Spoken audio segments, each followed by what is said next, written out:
என்னுடைய வியூக வகுப்பாளர் ஜான் ஆரோக்கியசாமி அவர்களோடு இணைந்து செயல்படுவார். So he will work alongside with John Arokiasamy. அப்படிதான் நான் புரிஞ்சுக்கிறேன். பாசிபிள் நினைக்கிறீங்களா? அல்ல, வியூகங்களை வகுத்து கொடுப்பதற்காக மட்டும்தான் ஆதவர்ஜுனா அவர்களை விஜய் தன்னோடு இணைத்து கொண்டிருக்கிறார். ஒரு அக்ரிமெண்ட் மாதிரி போட்டுக்கலாம் மேம். இப்ப கட்சிக்குள்ளேயே கொண்டு வராரு அப்படின்றப்ப அவருக்கு ஒரு முக்கியத்துவம் கொடுக்கறதா தானே நம்ம பார்க்கணும். நான் முக்கியத்துவம் கொடுக்கணும் அப்படின்னு நினைச்சிருந்தாருன்னா வேற பதவி கொடுத்துருக்கலாம். ஆதவர்ஜுனாவுக்கு இருக்கக்கூடிய ஒரு மிகப்பெரிய டாஸ்க் வந்து they want to ensure that there is an ADMK alliance.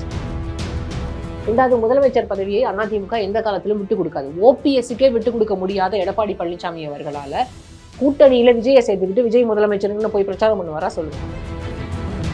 கூட்டணியில இருந்தா அங்க அதிமுக திரும்ப ஒரு ரிவைவ் ஆகும். விஜய் வந்து அவருடைய அரசியலை எந்த புள்ளியிலிருந்தும் அவர் துவங்க முடியாது. அதோட முடிஞ்சுது. அதுக்கப்புறம் அவருக்கான அரசியல் என்ன இருக்குன்னு நீங்க நினைக்கிறீங்க?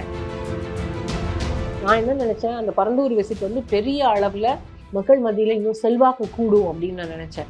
ஆனா அவர் வேனை விட்டு கீழவே இறங்கலைங்க. அங்க இருக்கக்கூடிய மக்களோட உட்கார்ந்து பேசுவார்.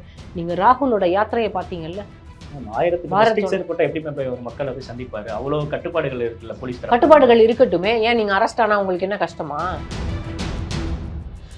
ராகுலுடைய பாரத் ஜோடோ யாத்திராவை போல என்னை கவர்ந்தது யாருமே கிடையாது.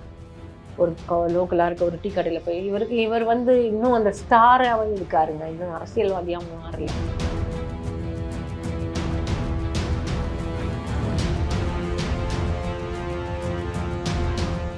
தி டிபேட் நேயர்களுக்கு வணக்கம். இன்றைய சிறப்பு நேர்காணலில் நம்மோடு இணைந்திருக்கிறார் மூத்த பத்திரிகையாளர் லட்சுமி சுப்பிரமணியம் அவர்கள்.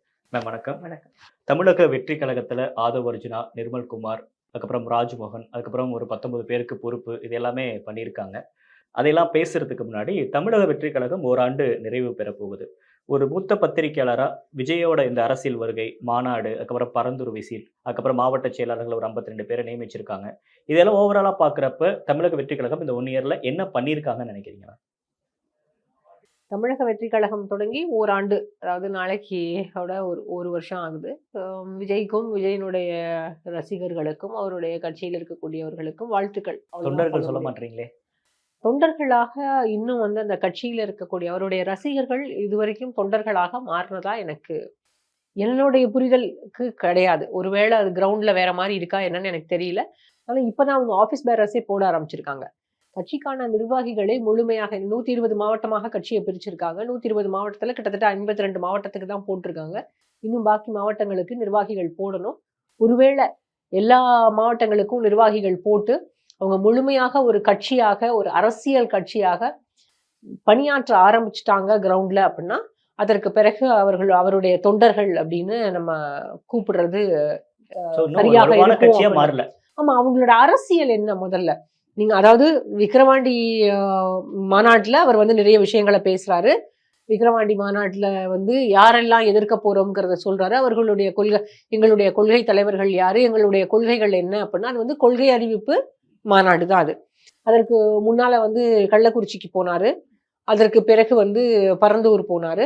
அதுக்கு இடையில வந்து அந்த புக் லான்ச் ஈவெண்ட் டிசம்பர் 6ஆம் தேதி அம்பேத்கர் புக் லான்ச் ஈவெண்ட். இதுல எல்லாமே வச்சு அவர் பேசினதை வந்து எப்படி நம்ம எடுத்துக்கணும்னா, மாநிலத்தில் இருக்கக்கூடிய ஆளுங்கட்சியும் சரி, மத்தியில் இருக்கக்கூடிய ஆளுங்கட்சியும் சரி, 2 கட்சியையும் எதிர்க்கிறாரு. ஆனா சம அளவுல 2 கட்சியும் எதிர்க்கல. தமிழ்நாட்டுல ஆட்சிக்கு வரணும்னு எதிர்பார்க்கிறாரு. முதலமைச்சர் நாற்காலி அவருக்காக காத்திருப்பதாக அவரும் அவர் கூட இருக்கக்கூடிய சகாக்களும் நம்புறாங்க அப்படின்றதான் புரிஞ்சுக்க முடியுது. ஆனால் விஜய் கட்சியினுடைய அரசியல் என்ன, கிரவுண்ட்ல வந்து அவங்க என்ன பொலிட்டிக்ஸ் பண்ண போறாங்க, மாசத்துக்கு ஒரு முறை வெளியில வந்து மக்களுடைய பிரச்சனைகளை பேசுற மாதிரி ஏதாவது ஒரு இஷ்யூவை மட்டும் பேசிட்டு போறது சரியா இருக்குமான்னு எனக்கு தெரியல. ஏன்னா அன்றாடம் ஒரு நாளும் ஒரு சிக்கல் இருக்கு. இன்னைக்கு இருக்கக்கூடிய கவர்மெண்ட்டுக்கு எதிராக, அதாவது தமிழ்நாட்டிலையும் சரி, மத்தியில் ஆளக்கூடிய பிஜேபிக்கு எதிராகவும் சரி, ஒரு நாளும் ஒரு அம்சங்கள்ல விமர்சிக்கக்கூடியது மக்கள் பிரச்சனைக்காக என்னென்ன பிரச்சனை இருக்கோ அந்த எல்லா பிரச்சனைகளுக்காக 2 அரசாங்கங்களையும் விமர்சிக்கக்கூடிய இடத்தில் இருக்கக்கூடியவர் விஜய். அவருக்கு ஒரு ஸ்டார் பவர் இருக்கு. அந்த ஸ்டார் பவர் அவருக்கு வந்து ரொம்ப பெரிய அளவுல கை கொடுக்கும். மக்கள் வந்து அவரை போல ஒருத்தர் வந்து பேசுனா தங்களுடைய குரலாக அவர் ஒலிக்கிறார் அப்படின்றத ரொம்ப ஈஸியா உள்வாங்கிப்பாங்க. அப்படி இருக்கக்கூடிய பட்சத்துல அவர் வந்து பெரும்பாலான சிக்கல்களை பற்றி அவர் பேசுறது கிடையாது. இல்ல மக்களுக்கு எதிரான பிரச்சனைகளை குறித்து அவர் பேசுறது இல்லை. சில இஷ்யூஸ்ல வந்து அமைதியாவே இருந்துடுறாரு. இல்ல அவர் அமைதியா அவருக்கு அமைதியா இருக்கார் அப்படின்ற போது அவருக்கு அந்த விஷயம் தெரியுமா தெரியாதான்றதே உங்களுக்கும் எனக்கும். இப்ப நீங்க ஒரு முக்கியமான விஷயம், இதுல விஜய் அமைதியா இருந்தது தப்பு அப்படின்னு நீங்க சுட்டிக்காட்டுற விஷயம் ஏதோ இருக்கா? அவர் வந்து விஜய் வந்து அண்ணா யூனிவர்சிட்டி இஷ்யூல இன்னும் பெரிய அளவுல போராட்டங்கள், அதாவது அதிமுக எவ்வளவு பெரிய அளவுல அதை கையில் எடுத்தாங்களோ அதே போல விஜயும் அவருடைய கட்சியில் இருக்கக்கூடியவர்களும் செய்வாங்கன்னு நான் எதிர்பார்த்தேன். ஏன்னால் பெண்கள் பாதுகாப்பு குறித்து ரொம்ப அதிகமாக பேசக்கூடியவர் விஜய்ல பேசியிருக்காரு, நிறைய பேசியிருக்காரு. மற்ற மற்ற கட்சிகளை அதுல விமர்சனமும் செய்திருக்காரு. அப்படி இருக்கும்போது அந்த அண்ணா யூனிவர்சிட்டி இஷ்யூல பெரிய அளவுல அவங்க அரசியல் ஆக்குவாங்கன்னு எதிர்பார்த்தாரு. ஆனா அவர் வந்து வெறும் கவர்னரை சந்திச்சதோட நிறுத்திக்கிட்டாரு. ஆனா அடுத்தது இன்னொரு ஒரு பெரிய இஷ்யூ வந்து இப்ப இருக்கக்கூடிய இந்த பெரியார் சர்ச்சை. சீமான் பேசுறதும், அதற்கு திமுகவிலிருந்து எதிர்வினைகள் வருவதும், அவர் வந்து கொள்கை தலைவரா பெரியாரை ஏத்துக்கிட்டவர் விஜய்.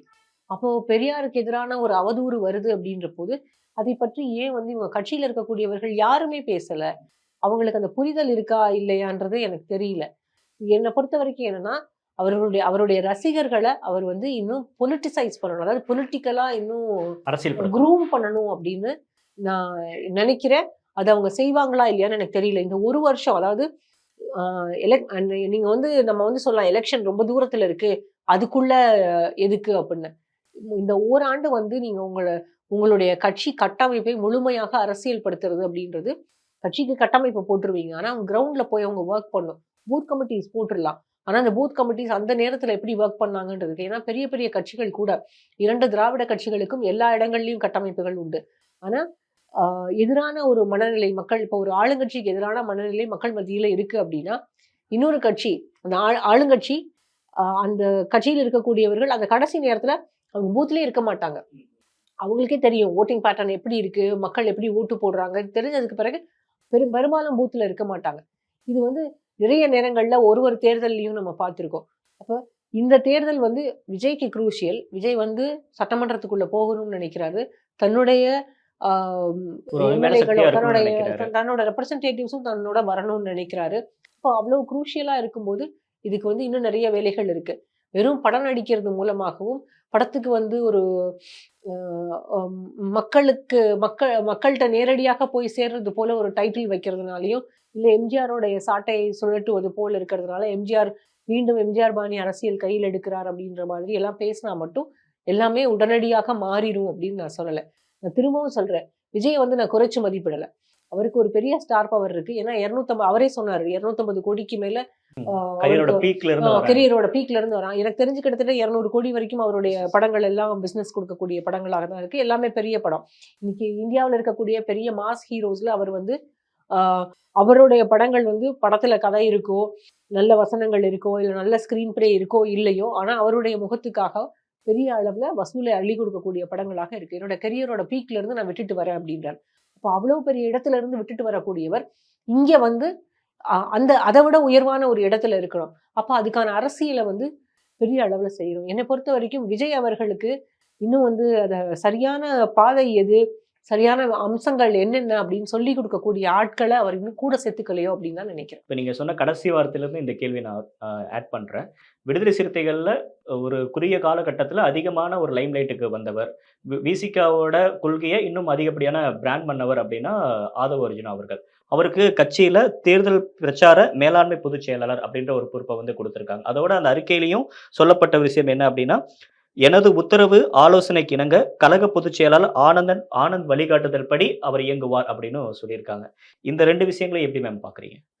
ஆதவ அர்ஜுனா டிவிகேல போய் சேர்ந்துருவாரு அப்படின்றது நான் டிசம்பர் 6ஆம் தேதி அந்த நிகழ்ச்சி முடியும் போதே எதிர்பார்த்தது தான். எல்லாரும் சொன்னாங்க அவர் வந்து அதிமுகவில் இணைய போகிறாரு, அதிமுகவில் பேச்சுவார்த்தை நடந்துகிட்டு இருக்கு அப்படின்னு. நான் எதிர்பார்த்தது தாவேகாவில் தான் இணைவார். நான் கூட செய்தி எழுதினேன் அதிமுகவில் இணைய போறாருன்னு எல்லா செய்திகள் எல்லாம் வந்த போது நான் கூட நியூஸ் ஆர்டிகல்ஸ் எழுதினேன், இல்லைன்னு நான் சொல்லல. ஆனால் அவருக்கான ஸ்பேஸ் இங்கே தான் இருக்கும். ஏன்னா ஏடிஎம்கேல ஏற்கனவே ரொம்ப அனுபவமான ஆட்கள், முழுமையான அரசியல் செய்தவர்கள், அதை தாண்டி அதாவது எலெக்ஷனுக்காக ஒர்க் பண்ணணுன்ற போது என்ன தேவையோ அதெல்லாம் கையில வச்சிருக்கக்கூடிய ஆட்கள் அதிமுகவில் இருக்காங்க ஏற்கனவே. ஒருத்தர் 2 பேர் இல்லை, எல்லாருமே பெரும்பாலான ஆட்கள் அப்படி உள்ளவர்கள் தான். ஏன்னா ஜெயலலிதாவிடமும் எம்ஜிஆரிடம், அதுக்கு பிறகு எடப்பாடி பழனிசாமி அவர்கள்ட்ட கேபினெட்ல இருந்து ஒர்க் பண்ணவங்க, அவங்களுக்கு முழுமையான கள அரசியலும் தெரியும், வெளியில இருக்கக்கூடிய பிரச்சனைகளும் தெரியும். அப்போ ஆதவ அர்ஜுனா போன ஒரு பர்சனாலிட்டி அவங்களுக்கு அங்க தேவையில்லை. அதனால இவர் வந்து தாவேகாவுல தான் இணையறதுக்கான வாய்ப்புகள் இருக்கிறதாக தான் நான் புரிஞ்சுக்கிட்டேன். 2வது அன்னைக்கு இருந்த அந்த பான் ஹோமி 2 பேரும் கட்டி பிடிச்சுக்கிட்டாங்க. அந்த பொன்னாடை போர்த்துனது, அந்த மாதிரியான அந்த பாடி லாங்குவேஜ் எல்லாமே பார்க்கும்போது 2 பேரும் அதாவது ஆதவ் வந்து விஜயனுடைய கட்சியில இணையறதுக்கான வாய்ப்புகள் இருக்கு அப்படின்னு தான் நான் புரிஞ்சுக்கிட்டேன். அது இன்னைக்கு நடந்திருக்கு, உண்மையிலே நடந்திருக்கு. ஆனா ஆதவ அர்ஜுனா அங்க உள்ள இருக்கிறதுனால விஜயனுடைய பார்ட்டியோட பொலிட்டிக்ஸ், விஜய் பார்ட்டியோட பொலிட்டிக்ஸ் வந்து அவங்களுக்கான ஒரு பாதையை வந்து இமீடியட்டா அவர் வகுத்து கொடுத்துருவாரா அப்படின்னா அது ஒரு பெரிய கொஸ்டின் மார்க் தான். ஏன்னா எனக்கு வந்து ஆதவ்கிட்ட வந்து நிறைய விஷயங்கள்ல நான் முரண்படுறேன். அவரோட ஒவ்வொரு செயல்பாடுகள்லையுமே நிறைய அவருக்குள்ளேயே நிறைய முரண் இருக்கு. அவர் பேசக்கூடிய விஷயங்கள்ல அவருக்கு நிறைய விஷயம் தெரியும், இல்லாமலாம் இல்லை. அவருக்கும் அரசியல் தெரியும். அவர் வந்து அவரோட ஒரு காணொளியை வந்து அங்க போட்டு காமிச்சார் அந்த அம்பேத்கரோட ஈவெண்ட்ல. அவர் வந்து சொல்றாரு, நான் வந்து ரொம்ப புவர் பேக்ரவுண்ட்ல இருந்து வந்தேன், வந்து கஷ்டப்பட்டு படிச்சு வளர்ந்த ஆளு, நான் வந்து ஸ்போர்ட்ஸ் பர்சனாலிட்டியா இருந்து பிறகு வந்தேன், அதுக்கு பிறகு திமுகவுக்கு நான் ஒர்க் பண்ணேன், பிரசாந்த் கிஷோரோட அதெல்லாம் சொல்றாரு. அப்போ வந்து அவ்வளவு விஷயம் தெரிஞ்சவர் இங்க வந்து இணைஞ்சிருக்காரு அப்படின்னா அவரோட கான்ட்ரிபியூஷன் பெரிய அளவுல விஜய்க்கு இருக்கும் அப்படின்ற ஒரு எதிர்பார்ப்பு விஜய்க்கும் இருக்கிறது. அவரும் வந்து எவ்வளவு என்ன கான்ட்ரிபியூட் பண்ணணும், எப்படி வந்து விஜய அடுத்த கட்டத்துக்கு கொண்டு செல்ல முடியும்னா அவருக்கும் தெரியும். அதனாலதான் இந்த கட்சியில போய் சேர்ந்திருக்காரு அப்படின்னு நான் நினைக்கிறேன். ஆனால் ஆதவ அர்ஜுனா உள்ள வந்துட்டதுனால மட்டுமே விஜயோட பார்ட்டிக்கு பெரிய செல்வாக்கு கிடைச்சிரும், இது வந்து பார்ட்டியை ஸ்ட்ரென்தன் பண்ணிட்டாரு, அவர் தான் வந்து வியூக வகுப்பாளர், அவரால் சிறந்த வியூகங்களை வகுத்து கொடுக்க முடியும் அப்படின்னு சொன்னா அது அது வந்து அது வந்து ஆமா அதீத நம்பிக்கைங்கிறத விட அது சரியானதாக இருக்காது. அது கட்டாயம் அது நடக்கும்னு சொல்லிட முடியாது. ஏன்னா நான் ஆரம்பத்துல சொன்ன மாதிரி தான் ஆதவ் வந்து அவருடைய பேச்சுக்கள்ல அவரே நிறைய விஷயங்கள்ல அவரே முன்னுக்கு பின் முரணாக தான் இருக்கு. அவரால் சிலது எல்லா இடங்கள்லையுமே தீர்க்கமா யோசிக்க முடியல. நேற்றைக்கு வந்து திருமாவளவன் அவர்களை போய் சந்திக்கிறாரு. முதல்ல வந்து இதுக்கு முன்னால விசிகேல சேர்ந்த போது ஸ்டாலின் அவர்களை போய் சந்திச்சாரு, வாழ்த்து பெற்றார். நேற்று வந்து திருமாவளவன் அவர்களை சந்திச்சு வாழ்த்து பெற்றார். இது வந்து அரசியல்ல வந்து நாகரிகம் கருதி அந்த மாதிரி செய்யறாரு. எனக்கு வந்து நான் திருமாவை ரொம்ப பிடிக்கும், அதனால நான் அவரை வந்து பார்க்க வந்தேன்னு சொல்றாரு. ஆசான்னு சொல்றாரு. அப்ப அன்னைக்கு நீங்க ஸ்டாலினை பார்க்க போனதுக்கு எதுக்காக? அது ஒரு கர்ட்டசி தானே மேம். அங்க முதல்ல இருந்திருக்காரு, அங்க இருந்து போனதுனால அப்ப அதே மாதிரியான கர்ட்டசி தான் இங்கேயுமா? இது வந்து உங்களுக்கும் எனக்கும் இல்ல திருமாவளவன் வந்து அவர் வந்து ஒரு ஸ்டேச்சர் உள்ள ஒரு லீடர் அப்படின்றதுனால நேற்று வந்து அதை ரொம்ப அழகா ஹேண்டில் பண்ணார். திருமாவளவன் வந்து ஒரு ஸ்டேச்சர் உள்ள ஒரு லீடர் அப்படின்றதுனால நேற்றுக்கு வந்து அவர் ரொம்ப அழகா ஹேண்டில் பண்ணார். அவர் சொன்னார் வாழ்த்துக்கள் சொல்லிட்டு வெளியில வந்து கூடவே நின்று அவரும் பேட்டி கொடுத்துட்டு போயிட்டார். ஆனால் நேற்றைக்கு அந்த இணைப்பு நடந்த போது, அதாவது இணைப்புன்றதை விட போய் இவர் கட்சியில சேர்ந்த போது அந்த போட்டோஸும் வீடியோஸும் கட்சியில இருந்து நமக்கு விஜயனுடைய பார்ட்டியில இருந்து நமக்கு கொடுத்தாங்களே தவிர யாரையுமே உள்ள அலோவ் பண்ணவும் இல்லை. அந்த பார்க்கும்போது பேசும்போது என்ன நடந்தது எதுவும் நமக்கு தெரியவும் தெரியாது. விஜய் ஏன் வெளியில வந்து ஆதவ அர்ஜுனா என்னோட வந்திருக்கிறார், அவரை வந்து நான் கட்சியில சேர்த்துக்கிட்டேன்னு சொல்லவும் இல்லைன்றது எனக்குள்ள இருந்த ஒரு கேள்வி. ஆனால் அதற்கு பதில் கிடையாது. ஒருவேளை நேரம் வரும்போது பேசிக்கலாம், அறிக்கைகள் மட்டும் போதும் அப்படின்னு நினைக்கிறாரா என்னன்னு எனக்கு தெரியல. ஆனால் ஒரு வியூக வகுப்பாளரை மட்டும் வச்சுக்கிட்டு இன்னும் வந்து பார்ட்டியோட பொலிட்டிக்ஸ் என்னன்னே முடிவு பண்ணல. நீங்க களத்துல என்ன அரசியல் செய்ய போறீங்கன்றதே தெரியாது. திமுக எதிர்ப்பு, பிஜேபி எதிர்ப்பு, அதுவும் பிஜேபி எதிர்ப்பு வந்து திமுக செய்வதை போலவோ இல்ல அதிமுக செய்யற அளவுக்கு கூடவோ தீவிரமான பிஜேபி எதிர்ப்பு கிடையாது. திமுக எதிர்ப்பு மட்டும்தான் தீவிரமாக இருக்கிறது. ஏன்னா ஆளுங்கட்சிக்கு எதிரான மனநிலை மக்கள் மத்தியில இருக்கு. அதை கேபிட்டலைஸ் பண்றதுக்கான வேலைகளை நீங்க செய்றீங்க, அதை ஒத்துக்கிறேன். ஆனா எதையுமே முடிவு பண்ணாம பார்ட்டிக்கு இன்னும் ஸ்ட்ரக்சரே போடாம நீங்க வந்து எலெக்ஷனுக்கா அதனே தேர்தல் பரப்புரை மேலாண்மை பொது செயலாளர், எலெக்ஷன் மேனேஜ்மெண்ட். அப்போ ஒரு அரசியல் கட்சி வந்து வெறும் தேர்தலுக்காக மட்டுமே இயங்கக்கூடிய ஒரு கட்சியா? சரி, எல்லா அரசியல் கட்சிகளுக்கும் தேர்தல் ரொம்ப முக்கியம், தேர்தல் அரசியலுக்காக தான் அரசியல் கட்சிகள் இருக்காங்கன்றதை நான் ஒத்துக்கிறேன், இல்லைன்னு நான் சொல்ல. ஆனா அரசியலை மட்டுமே, அதாவது தேர்தல் அரசியலை மட்டுமே கணக்குல வச்சு ஒரு வேலைகளை செய்யணும் அப்படின்னா களத்துல என்ன பண்ண போறீங்க, மக்களுக்காக நீங்க என்ன செய்ய போறீங்கன்றதெல்லாம் இது வரைக்கும் நீங்க சொல்லவே இல்லை. ஆனா தேர்தல் அரசியலை பற்றி மட்டும் தேர்தலுக்கான வியூகங்களை வகுக்கிறத மட்டும் முடிவு பண்ணிட்டார் விஜய். அதையும் விட்டுருங்க. அதுல இன்னொரு ஒரு நீங்க வந்து பொதுச் செயலாளர் ஆனந்துக்கு அவர் ரிப்போர்ட் பண்ணுவாருன்ற மாதிரி ஒரு லைன் இருக்கிறத மட்டும் படிச்சீங்க. அதுல இன்னொரு கடைசியில் இன்னொரு ஒரு 3 வரி இருந்தது. அத விட்டுட்டீங்க. என்னுடைய வியூக வகுப்பாளர் ஜான் அவர் இணைந்து ஆரோக்கியசாமி செயல்படுவார். அவர்களோடு இணைந்து செயல்படுவார். So he will work alongside with John Arokiasamy. அப்படிதான் நான் புரிஞ்சுக்கிறேன். பாசிபிள் நினைக்கிறீங்களா? எப்படி வந்து 2 கத்தி ஒரு உரையில இருக்க முடியும்? ஜான் ஆரோக்கியசாமி சிறந்த வியூக வகுப்பாளர் அப்படின்றதுனால தான் கிட்டத்தட்ட 3 ஆண்டுகளாக, அதாவது கட்சி தொடங்குறதுக்கு முன்னால இருந்து விஜய் அரசியலுக்கு வரணும்னு முடிவு பண்ண காலத்துல இருந்து கட்சி தொடங்குறது, அதுக்கு பிறகு ரெஜிஸ்ட்ரேஷன், அப்புறம் வந்து கொடி டிசைன் பண்றது, அப்புறம் ஒவ்வொரு மாநாடு, அந்த இது எல்லாத்துக்குமே எல்லா வியூகங்களையும் வகுத்து கொடுத்தவர் ஜான் ஆரோக்கியசாமி. அவர் சரியாக செய்யும்போது எதுக்காக ஒருத்தரை நீங்க இன்னொரு ஸ்ட்ராட்டஜிஸ்ட் நீங்க கூட்டு வரணும்? இப்ப இதுல இருந்து நீங்க என்ன புரிஞ்சுக்கணும் அப்படின்னா, தேர்தலுக்காக மட்டும்தான் அல்ல வியூகங்களை வகுத்து கொடுப்பதற்காக மட்டும்தான் ஆதவர்ஜுனா அவர்களை விஜய் தன்னோடு இணைத்துக் கொண்டிருக்கிறார். அப்படின்னா கட்சிக்குள்ள இணைக்காம வெளியே இப்ப ஜான் ஆரோக்கியசாமி இருக்கிற மாதிரி ஒரு அக்ரிமெண்ட் மாதிரி போட்டுக்கலாமே. இப்ப கட்சிக்குள்ளேயே கொண்டு வராரு அப்படின்றப்ப அவருக்கு ஒரு முக்கியத்துவம் கொடுக்கறதா தானே நம்ம பார்க்கணும். நான் முக்கியத்துவம் கொடுக்கணும் அப்படின்னு நினைச்சிருந்தாருன்னா வேற பதவி கொடுத்திருக்கலாம். அது ஏன் வந்து இது எந்த கட்சியிலுமே இல்லைங்க. நம்ம வந்து திராவிட கட்சிகள்ல என்ன பண்ணுவாங்கன்னா, தேர்தலுக்கு ஒரு பணிக்குழு போடுவாங்க. எல்லா இப்ப திராவிட போட்டிருக்காங்க. கட்சிகள்லயும் தேர்தலுக்கு ஒரு பணிக்குழு போடுவாங்க. அந்த தேர்தல் பணிக்குழு வந்து என்னென்ன தேவைகள் இருக்கு, எந்தெந்த இஷ்யூஸ் அட்ரஸ் பண்ணணும், யாரு கேண்டிடேட்ஸ், எப்படி கூட்டணி வந்து எது சரியாக இருக்கும், எல்லா வியூகங்களையும் அந்த தேர்தல் பணிக்குழு வகுத்து கொடுக்கும். ஆனா இப்படி வந்து ஒரே ஒரு நபரை வந்து அதுக்காக வச்சு அவங்க சொல்றதை மட்டும் செய்யறது, செய்த ஒரு வழக்கம் வந்து இது வரைக்கும் இல்லை. ஒருவேளை திராவிட அரசியல் வந்து சரியில்லை, அதுக்கு மாற்றாக நம்ம வேறு அரசியல் செய்யணும்னு விஜய் முடிவு பண்ணியிருக்காரா என்னன்னு எனக்கு தெரியல. ஆனால் ஆதவர்ஜுனாவால பெரிய அளவுல கான்ட்ரிபியூட் பண்ணனாலும் அதை அங்க ஏத்துக்கொள்ளக்கூடிய ஆட்கள். ஏன்னா இன்னைக்கு விஜயனுடைய பார்ட்டியில இது வரைக்கும் அந்த ஆடியோ கிளிப்ஸ் எல்லாம் வெளியில வந்தது.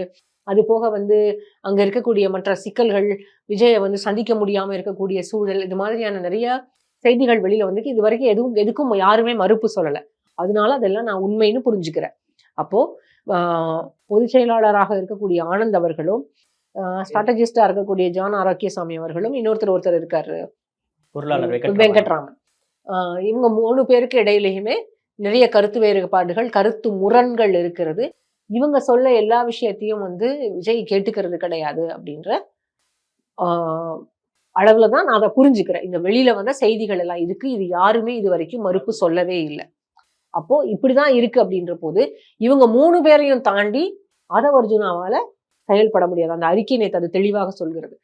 இவங்க ஆனந்துக்கும் ரிப்போர்ட் பண்ணுவாரு, அதே மாதிரி he'll work along with John Arockiasamy. இவங்களை எல்லாம் இணைத்துதான் வேலை பார்க்கணும் அப்படின்ற போது ஆதவ் அவர்களால எந்த முடிவுகளும் எடுக்க முடியாது, செயல்பட முடியாது. இதுல இன்னொரு தகவல் நான் கேள்விப்பட்டது என்னன்னா, ஆதவர்ஜுனாவுக்கு இருக்கக்கூடிய ஒரு மிகப்பெரிய டாஸ்க் வந்து they want to ensure that there is an ADMK alliance. அதாவது அதிமுகவும் தாவேகாவும் கூட்டணியில வர வேண்டும். அந்த கூட்டணிக்கான வேலைகளை ஆதவர்ஜுனா அவர்கள் செய்ய போறார் அப்படின்னு சொல்றாங்க.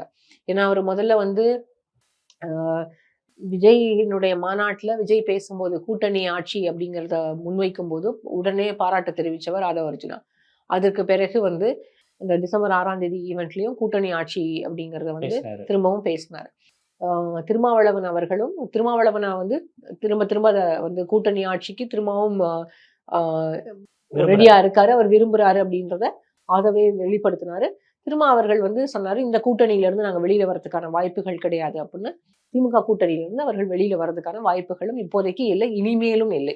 அடுத்த தேர்தலுக்குள்ளாக இப்ப இருக்கக்கூடிய எந்த கட்சிகளும் திமுக கூட்டணியிலிருந்து வெளியேறாது. இது நான் வந்து உறுதியாக சொல்ல முடியும். ஏன்னா இதுக்கான காரணம், நீங்க வந்து எல்லாரும் 26 எலெக்ஷன், தமிழ்நாட்டுல இருக்க எலெக்ஷனை மட்டும் கருத்துல கொண்டு நீங்க பேசுறீங்க. ஆனால் காங்கிரஸ்க்கு இன்னொரு பெரிய இலக்கு இருக்கு. 2029 தேர்தல் காங்கிரஸ்க்கு மிகப்பெரிய இலக்கு. 2029 தேர்தலில் இதே இந்தியா கூட்டணி தொடர வேண்டும் என்பது காங்கிரஸினுடைய எண்ணம். அப்போ அந்த இந்தியா கூட்டணியிலிருந்து ஒரு சிறிய கட்சியாக இருந்தாலும் அந்த கட்சி வெளியேறாம காங்கிரஸோட பயணிச்சா மட்டும்தான் மத்தியில் அவங்களுக்கு இடம் இருக்குன்றது திருமாவளவன் உள்பட எல்லோருக்குமே தெரியும். அப்ப அந்த அரசியல் தெரிந்தவர்கள் இந்த கூட்டணியிலிருந்து யாரும் இப்போதைக்கு வெளியேற மாட்டாங்க. ஏன்னா இப்ப வெளியேறிட்டா திருமாவளவன் உள்பட யாராவது, கம்யூனிஸ்ட் கட்சிகள் உள்பட யாராவது இப்போது வெளியேறிட்டு அதிமுகவோடோ இல்ல வேறு ஏதாவது ஒரு கட்சியோடு கூட்டணி அப்படின்னா தமிழ்நாட்டுல அவர்களுக்கு இப்ப இருக்கக்கூடிய அந்த நம்பர்ஸ் வந்து அவங்களுக்கு இருக்காது.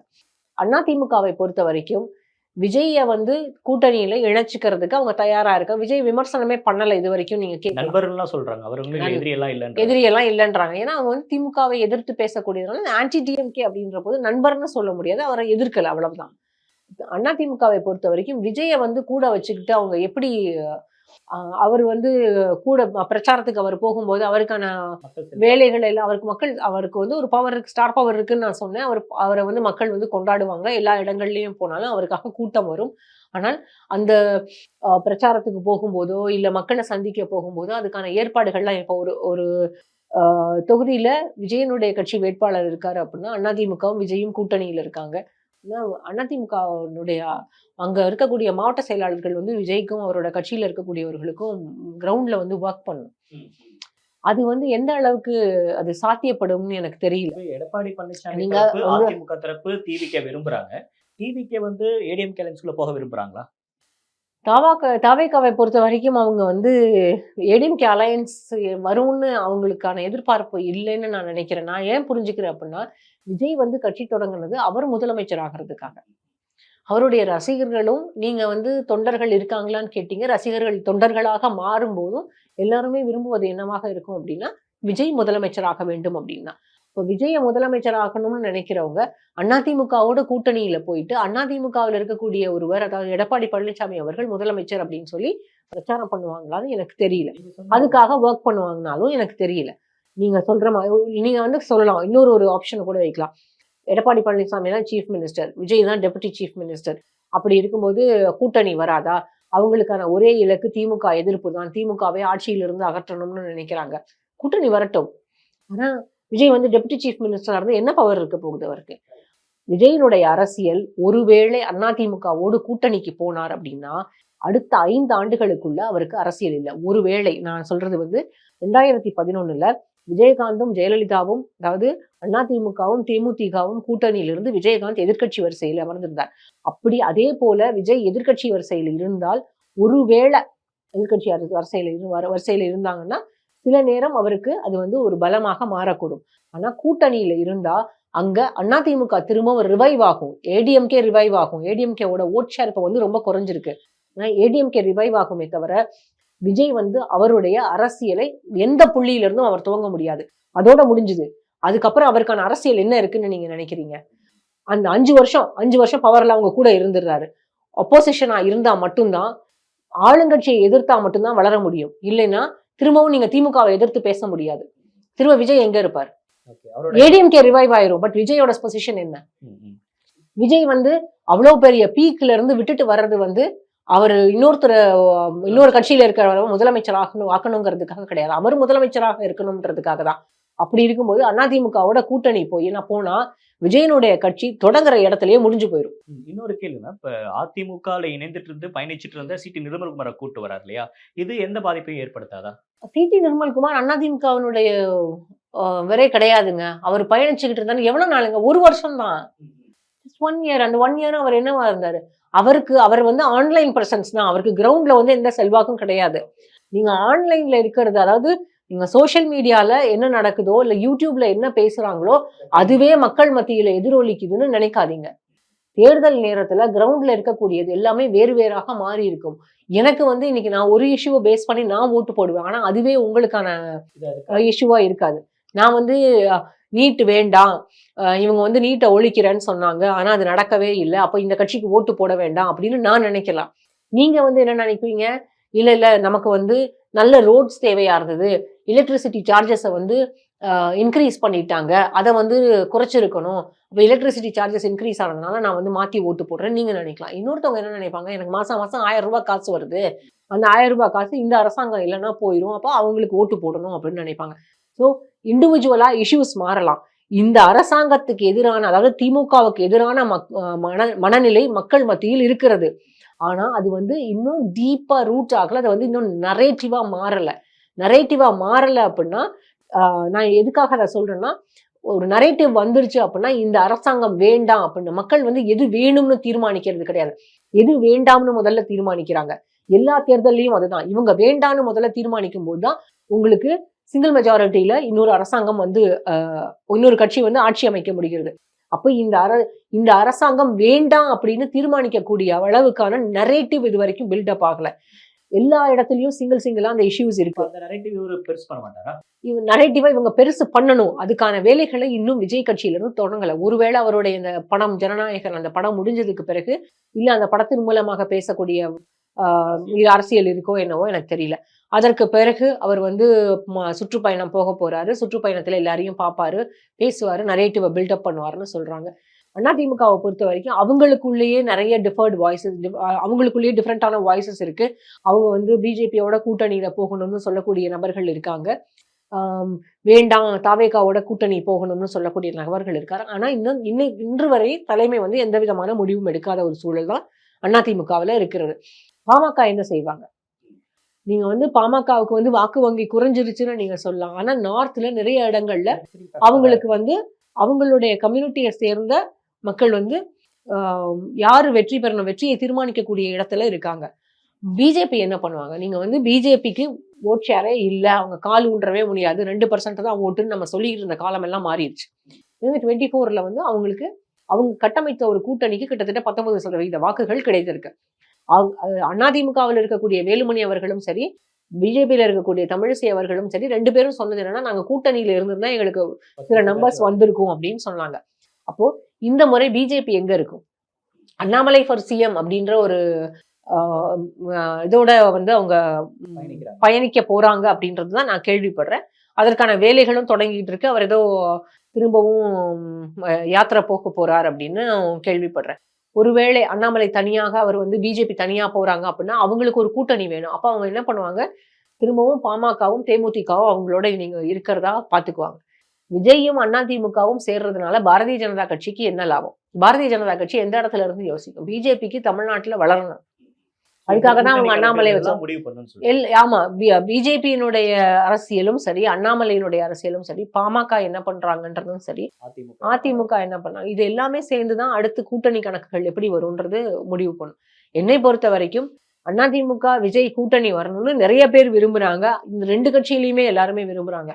ஆனால் விஜய் வந்து கட்சி ஆரம்பிச்ச உடனே கூட்டணிக்கு போயிட்டாரு அப்படின்னா அவர் வந்து அந்த சாட்டையை சுழற்ற அந்த எம்ஜிஆர் அரசியலோ இல்ல வந்து தனி கட்சியாக தொடங்கி தன்னுடைய கட்சி வந்து ஆட்சிக்கு வரணும், தான் முதலமைச்சர் ஆகணும் அப்படின்ற அந்த கனவுகள் எல்லாம் கொஞ்ச காலம் தள்ளி வச்சிடுற மாதிரியான ஒரு சூழல் வந்துரும் தான் நான் நினைக்கிறேன். விஜய் முதலமைச்சர் ஆகணும்னு அதிமுக கண்டிப்பா விட்டு கொடுக்க மாட்டாங்க. அதிமுகவிலேயே துணை முதலமைச்சர் ஆகிறதுக்காக நிறைய பேர் காத்திருக்காங்க. விஜய்க்கு எதுக்கு துணை முதலமைச்சர் பதவி கொடுக்கணும்னு கேட்க மாட்டாங்களா? ஏன் வேலுமணி அதுக்கு தகுதியானவர் இல்லையா? ஏன் தங்கமணி அதுக்கு தகுதியானவர் இல்லையா? ஏன் ஜெயக்குமார் தகுதியானவர் இல்லையா? அதுக்கு ஏன் விஜயபாஸ்கர் தகுதியானவர் இல்லையா? அதுக்கு எல்லாரும் இவங்க எல்லாம் டெப்டி சீஃப் மினிஸ்டர் ஆக வேண்டாமா? ஓபிஎஸ் மட்டும் தான் டெப்டி சீஃப் மினிஸ்டர் ஆக்குவீங்களா? மத்தவங்க எல்லாம் இல்லையா? இந்த கேள்விகள் எல்லாம் இருக்கு. 2வது முதலமைச்சர் பதவியை அதிமுக எந்த காலத்திலும் விட்டு கொடுக்காது. ஓபிஎஸ்க்கே விட்டு கொடுக்க முடியாத எடப்பாடி பழனிசாமி அவர்களால கூட்டணியில விஜயை சேர்த்துக்கிட்டு விஜய் முதலமைச்சர்னு போய் பிரச்சாரம் பண்ணுவாரா சொல்லுங்க? இது ஒரு பெரிய கேள்விதான். இதோட முக்கியமான விஷயம் வந்து ஆதவர்ஜுனா திருமாவளவன் அவர்களை சந்திச்சார் இல்லையா? திமுக மன்னராட்சி நடக்குது, சினிமாவில் நடிச்சுட்டு வந்தவங்கலாம் டெப்டி சிஎம் ஆகிறப்ப எங்க தலைவர் ஆக மாட்டாரா அப்படின்னு பல கேள்விகளை கூட்டணி கட்சியா இருக்கக்கூடிய திமுக நோக்கி கேள்வி கேட்டவர் ஆதவர்ஜுனா. அவர் மீண்டும் போய் திருமாவளவனை சந்திக்கிறாரு. எங்க கொள்கை ஆசானை வந்து நான் சந்திச்சு வாழ்த்து பெற்றேன் அப்படின்னு சொல்றாரு. இது திமுகவை கோவப்படுத்தாதா? ஏன் கோவப்படுத்தணும்? திமுகவை கோவப்படுத்துறதுக்கான வேலைகளே அதுல இல்லையே. அதுக்குதான் திருமாவளவன் ரொம்ப அழகா எக்ஸ்பிளைன் பண்ணிட்டார்ல. என்னைய வந்து பார்க்கணும்னு நினைச்சாரு, ஒரு நாகரிகம் கருதி நானும் பார்த்துட்டு முடிஞ்சு போச்சு, அவ்வளவுதான், அதோட முடிஞ்சிருச்சு. That was only a courtesy meet, அவ்வளவுதான். அதுல வந்து பெரிய அரசியல் இருக்கிறதால எனக்கு தெரியல. உள்நோக்கம் கொண்டதாக இருக்கு அப்படின்னு சொன்னாரு திருமாவளவன். இப்ப அந்த உள்நோக்கம் இல்லாம போயிடுச்சா? இன்றைக்கும் அந்த உள்நோக்கம் இருந்தாலும் அதுக்கான ஸ்பேஸ் இல்லையே. திமுக கூட்டணியிலிருந்து வெளியேறினாலோ அல்லது தனித்து இல்ல வேற ஏதாவது ஒரு கூட்டணியில் இருந்தாலோ தமிழ்நாட்டுல அவங்களுக்கு ஏற்கனவே இருக்கக்கூடிய நம்பர்ஸோ இல்ல இப்ப இருக்கக்கூடிய செல்வாக்கோ குறைஞ்சு போயிரும்ன்றது திருமாவுக்கும் தெரியும். ஆதவர்ஜுனாவை பொறுத்த வரைக்கும் திருமாவோடு இருக்கக்கூடிய அவருடைய தொண்டர்கள், அவரோட கட்சியில இருக்கக்கூடியவர்களை கூட்டிட்டு போகணும் அப்படின்னு நினைக்கிறாரு.